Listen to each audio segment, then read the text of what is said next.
பொதுவாக முதல்வர் ஸ்டாலினை வெள்ளை வேஷ்டி சட்டையில் மட்டுமே பார்த்து பழக்கப்பட்ட நமக்கு தற்போது அவர் மாடர்ன் ட்ரெஸ்ஸில் ஸ்டைலாக துபாய் கிளம்பியிருப்பது அமைச்சர்கள் தொண்டர்களையும் தாண்டி பொதுமக்களையும் கவர்ந்துள்ளது. முதல்வர் ஸ்டாலின் அரசுமுறை பயணமாக துபாய் சென்றுள்ளார்.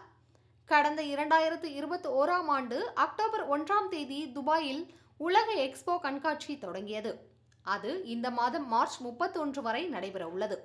துபாயின் இந்த கண்காட்சியில் மார்ச் 25 முதல் மார்ச் 31ஆம் தேதி வரை தமிழ்நாடு வாரமாக அனுசரிக்கப்படும் என தெரிவிக்கப்பட்டுள்ளது.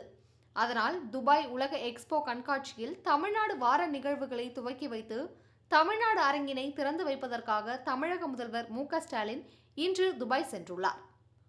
முதல்வர் ஸ்டாலின் பொதுவாக அனைத்து பொது நிகழ்ச்சிகளிலும் வெள்ளை வேஷ்டி சட்டையில்தான் பங்கேற்பார். வார இறுதி நாட்களில் சைக்கிளிங் செல்லும் போது அதற்கான பிரத்யேக உடை அணிந்து செல்வார். ஆனால் இன்று அரசுமுறை பயணமாக துபாய் சென்றிருக்கும் முதல்வர் படு மாசாக கருப்பு நிற பேண்ட்டும் சிவப்பு நிற சட்டையும் அணிந்து அதற்கு மேல் கருப்பு நிறத்தில் வெள்ளை நிற கோடுகள் போட்ட ஒரு கோட்டையும் அணிந்து ஸ்டைலாக வந்தது அனைவரின் கவனத்தையும் பெற்றது.